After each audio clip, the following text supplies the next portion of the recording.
आज जो class 10th का हमारा गणित का पेपर हुआ है इसका सॉल्यूशन मैं आपको करके दिखा रहा हूं। इससे पहले यदि आपने हमारे चैनल को सब्सक्राइब ना किया हो तो प्लीज आप हमारे चैनल को सब्सक्राइब कर लीजिएगा। अब दोस्तों पहला जो क्वेश्चन है वो क्या कह रहा है कि प्रसिद्ध यूनान गणितज्ञ थेल्स का समय काल कितना है।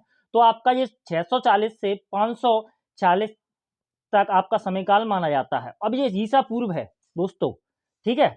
अब यहाँ पर जो दूसरा है कि भाई पी वाला जो है बिंदु है और क्यू है, इनके बीच की दूरी आपको बताना है। तो आपका 7.07 आपका लगभग में आंसर आएगा।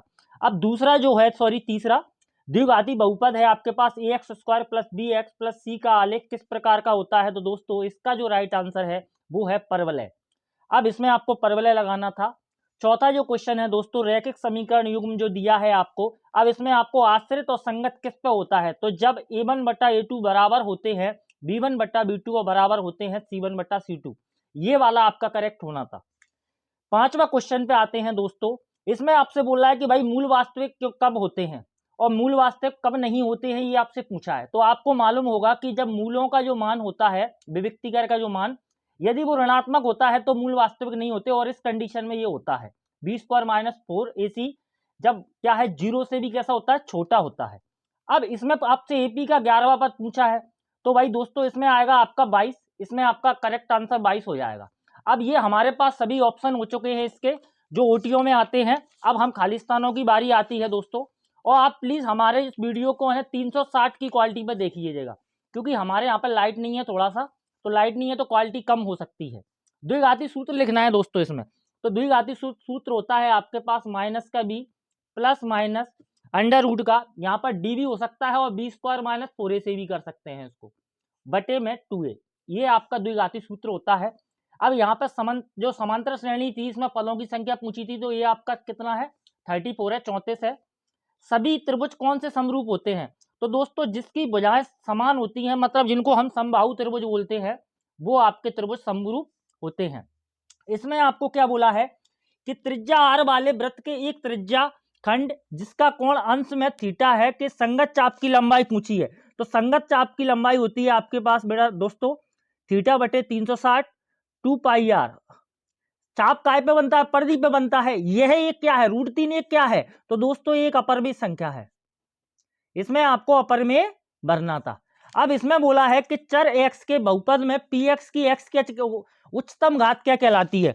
तो दोस्तों ये आपके बहुपद की घात होती है, बहुपद की घात, इसको आपको बहुपद की घात भरना था इस खालिस्तान में। ये सभी आपके खालिस्तान हो चुके हैं दोस्तों, आप चाहो तो इनका स्क्रीनशॉट ले सकते हो। चलिए बहुपद की घात। अब हम आते हैं सत्याहत में। दोस्तों क्या कह रहा है कि भाई त्रिकोणमितीय अनुपातों की सहायता से किसी बिंदु की ऊंचाई या लंबाई या दो सुदूर वस्तुओं के बीच की दूरी ज्ञात कीजिए, की जा सकती है क्या। दोस्तों ये बिल्कुल आपका सत्य है। दिए हुए परीक्षणों में वह मान जो सबसे अधिक बार आता है माध्य कहलाता है क्या। नहीं दोस्तों, जो सबसे अधिक बार आता है वो माध्य नहीं कहलाता, ये आपका सत्य है। किसी प्रयोग के सभी प्रारंभिक घटनाओं की प्रायिकता का योग एक होता है, तो दोस्तों ये आपका बिल्कुल सत्य है, योग एक से ही हम निकालते हैं। वृत्त को दो बिंदुओं पर प्रतिच्छेद करने वाली रेखा को त्रियकछेदी रेखा कहते हैं, दोस्तों ये भी बिल्कुल आपका कथन असत्य है। निश्चित घटना की प्रायिकता एक होती है क्या, बिल्कुल सही बात है दोस्तों, ये अनिश्चित की 0। अर्धगोले की आयतन का सूत्र 1/3 πr³ है, जबकि r गोले की त्रिज्या है। तो दोस्तों ये जो है ना, ये आपका अर्धगोले का नहीं है, ये आपका जो है वो शंकु का है। तो ये वाली जो कथन है ये भी आपका कैसा है, असत्य है। दोस्तों आप चाहो तो इनको मिला सकते हो, स्क्रीनशॉट ले सकते हो, आपके सत्य कंप्लीट हो चुके हैं। अब बारी आती है दोस्तों जोड़ियों की। ये थोड़ा मैंने जो पीछे सॉल्यूशन किया ना उसकी जो इधर इस साइड हो गई, तो थोड़ा सा आप सही से इसको कर लेना। sec² थीटा -1, ये क्या होता है दोस्तों, sin² जो थीटा और उसका मान 1 होता है, और ये आपकी जो सरसमीका है उसका दिया है आपको 8.3 की सरसमीका है, उनकी वो सरसमीकाएं हैं। तो ये इसका जो मान है वो tan² थीटा होता है। इसमें आपको ये लिखना था इसके आगे। tan 30 की वैल्यू पूछी है दोस्तों आपसे, तो tan 30 की वैल्यू होती है 1/√3, इसमें आपको ये मिलाना था, मतलब ये आपका दूसरे से मिलेगा। अब त्रिज्या खंड का क्षेत्रफल, दोस्तों त्रिज्या खंड के क्षेत्रफल की बात हुई है आपसे, तो इसका जो है वो है आपके पास त्रिज्या खंड का क्षेत्रफल थीटा बटे 360, और यहां पर जो आएगा ना आपका, वो आएगा आपके पास ये वाला थीटा बटे 360 पाई आर स्क्वायर, ये त्रिज्या खंड का क्षेत्रफल, इससे ये मिलेगा। ये थर्ड के आगे लिख लेना इसको। अर्धगोले का आयतन बोला है दोस्तों, अर्धगोले का आयतन क्या होता है, 2/3 पाई आर क्यू। आयतन की बात हो रही है, और आयतन की हमेशा क्या होता है, यहां पर घन होता है, जो घात क्या होती है, घन होती है। और यहां पर बोला है साइन स्क्वायर 25 और कॉस स्क्वायर 25, इसका मान दोस्तों 1 होता है। ये आपको पांचवा इसके सामने लिखना था। टेन थीटा क्या होता है, साइन बटा कॉस। यहां पर आपको 6वें नंबर की ओटी इसके सामने लिखनी थी, तो इसको मैं मिला देता हूं। आप चाहो तो वीडियो को स्टार्टिंग से करके देख सकते हो दोस्तों, कोई टेंशन नहीं है। अब ये छूट गया, ये क्या होता है दोस्तों, ये आपका होता है उसका 2 पाई आर चाप की लंबाई वाला। अब आते हैं हम एक शब्द के उत्तर पे जो सबसे ज्यादा बच्चों के गलत होते हैं। वृत्त की इसके स्पर्श बिंदु की परिभाषा लिखिए। तो दोस्तों मैं आपको थोड़ा सा इसको लिख के बता देता हूं, इसको बोल के बता देता हूं, आप चाहो तो वीडियो को रोक रोक करके इसको देख सकते हो।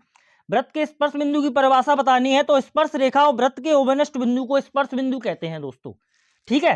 और एक वृत्त के वृत्तखंड के क्षेत्रफल का सूत्र लिखिए। तो इसका जो सूत्र होता है मैं लिख के बता देता हूं, थीटा बटे 360 पाई आर स्क्वायर माइनस का 1/2 आर स्क्वायर साइन थीटा। अब साइन थीटा कितना भी हो सकता है, ठीक है।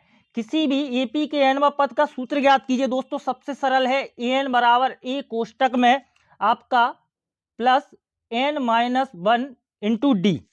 ओके, आधारभूत एक समानुपातिक प्रमेय का कथन लिखिए। तो दोस्तों आपको प्रमेय छेदा मतलब एक जो होती है उसी को अपन आधारभूत एक समानुपातिक प्रमेय बोला जाता है। यदि किसी त्रिभुज की एक भुजा के समांतर दो भुजाओं को भिन्न भिन्न बिंदुओं पर प्रतिच्छेद करने के लिए एक रेखा खींची जाए तो वो अन्य दो भुजाओं को एक ही अनुपात में विभाजित करती हैं। ऐसे कि सपोज दैट ये आपका त्रिभुज है, ये आपका ए बी और सी, यदि इसके यहाँ पर समांतर खींची जाए एक रेखा तो इसको अपन कह सकते हैं डी और इसको ई, तो ये दोनों बिंदुओं को मतलब समान अनुपात में विभाजित करती है, ये आपसे पूछा है। अब यहाँ पर आपको छेदक रेखा की परिभाषा बतानी है दोस्तों, तो मैं आपको ऐसे ही बोल देता हूं कि भाई छेदक रेखा की परिभाषा क्या होती है, वह सरल रेखा जो किसी वृत्त को कम से कम दो अलग अलग बिंदुओं पर काटती है उसको छेदक रेखा बोला जाता है। अब द्विघात बहुपद का आपको जो शून्यकों का गुणनफल का सूत्र बनाता था, यानी कि अल्फा इंटू बीटा दोस्तों आपको बताना था, तो ये होता है आपके पास सी बटा ए। ये आपने आपको पढ़ा होगा हमारी जो किसने में 2 अध्याय में है ये। तो दोस्तों ये सभी आपके हो चुके हैं ओटी। अब आप ये जो सवाल आए हैं, अब इनको यदि मैं पूरा सॉल्व करूंगा तो ये थोड़ा सा बहुत ज़्यादा लंबा हो जाएगा हमारा पेपर। तो तब तक के लिए दोस्तों यदि आपने हमारे वीडियो को लाइक ना किया हो तो प्लीज़ हमारे वीडियो को लाइक कर लीजिएगा और हमारे चैनल को सब्सक्राइब कर लीजिएगा। पेपर तो आपके पास सभी के पास है। चलिए मिलते हैं अगले वीडियो में दोस्तों।